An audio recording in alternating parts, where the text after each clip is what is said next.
someone who loves to spend actually save $500 in a month? Well, I put myself to the test. Hi, I'm McKenna with Weekly, and I just finished a challenge where I attempted to save $500 over the course of 4 weeks. So how it worked is I got $275 each week as my safe to spend. That covered everything from gas, groceries, eating out, anything that I needed. And then whatever was left from that amount at the end of the week, I put in a fund and worked towards my goal every week. I also tracked it all in Weekly, the budgeting app. And what I love so much about Weekly is it gives you one number to focus on each week. Okay, editing McKenna here. So the safe to spend is calculated by subtracting reoccurring bills from my regular income so that I know everything else in my life has been paid. And to me, that just felt like way less overwhelming than a monthly budget that has a ton of different numbers that I have to remember. I'll be honest, when I set this number at the beginning of the challenge, I wasn't sure if I was going to hit it. I love to shop. So I'm gonna go over everything I spent in the course of the 4 weeks. The very first day of my savings challenge, I spent money.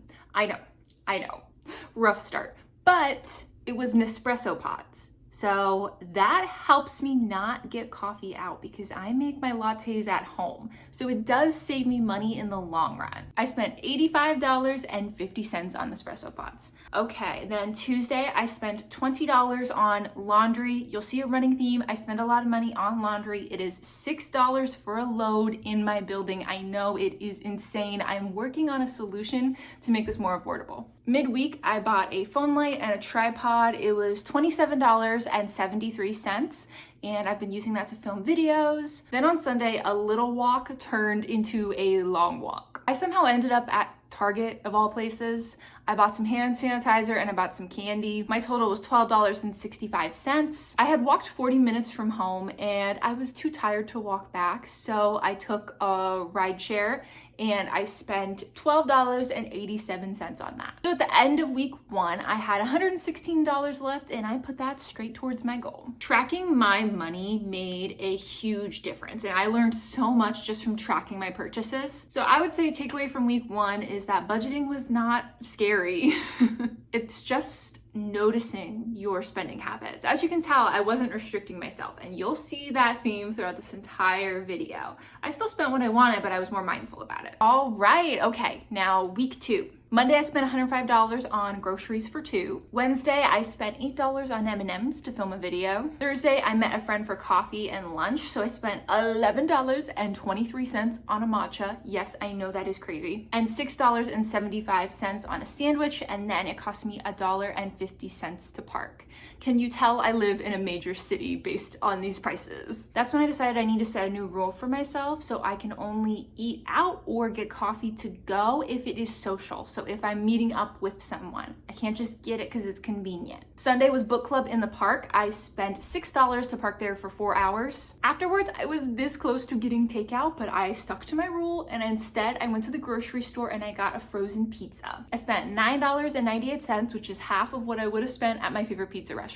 So a win is a win. So that left me with $125.81. So my new total was $242.48. Week 3 was a game changer because I was sad. Life happens. You get a little sad.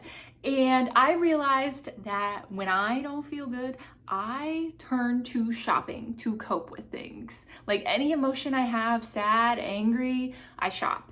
Sometimes when I'm happy and I want to celebrate, I shop, I go buy something. It's not always elaborate, expensive things. It can be a grocery store trip, a latte, a pastry. Monday, I spent $20 on laundry. Tuesday, I got drinks and tacos with a friend. I spent $34.38. Thursday, I bought ingredients for a recipe, so I spent $11.28 at the grocery store. Friday, I got a haircut. I spent $25 on that. And then I went to a concert and I spent money at the concert. I got merch for $38.68. I don't regret that purchase. It was probably my least smart purchase of this entire thing. Then on Sunday, I made the installment purchase on my dining chairs, which was $50.48. $95.68 went towards my fund. So my total after the end of week 3 was $338.06. So I needed to bust my butt week 4 to meet my goal. Now here's the thing, week 4, before this challenge, I already had a staycation planned. So I had to to get a little creative. So I spent $28.21 on Vietnamese food that we brought with us to the zoo. We were going to the zoo for our trip. It was about 3 hours away, which is like half the price of what we would have spent on like one meal at the zoo. Also on vacation, I spent $4.08 on a donut. And then I got coffee with a friend later in the week for $8.79. So in all, I spent $41.08 that week. It was my best week for sure. So $179.11 went towards my goal, making my grand total for my savings challenge for all 4 weeks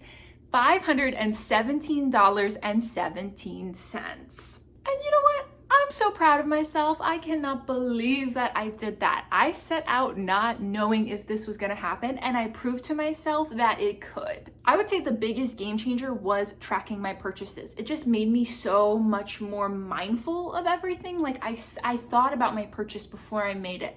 I made little to no, besides the one, impulse purchases, because I thought through, do I want this thing or do I want to meet my goal? Do I want to put this into my savings? Like I could actually see where my money was going, and this was a huge game changer for me. Like now I actually look forward to checking my finances, which is insane. A year ago, I would have never ever said that. If you've ever said you're bad with money, I'm gonna tell you, that is not the case. You just haven't found a budget that works for your mindset. I used to think the same thing until I found a system that works the same way my brain works. Having one number helped me stay streamlined. I wasn't thinking about all these different things. I just had the one number in my mind when I was making a purchase throughout the week. Weekly made this challenge doable because when you break it down by a week, I could check and see my progress every single week. And then that got me more excited for the next week to save more. So Weekly is completely free to use, but you can also get a 7-day free trial of their pro version, and you can unlock features like syncing your bank account, which makes your transaction tracking so easy. Thank you for following along on this journey. Hopefully I didn't embarrass myself. Don't forget to check out Weekly. It is available in the Apple App Store for free today.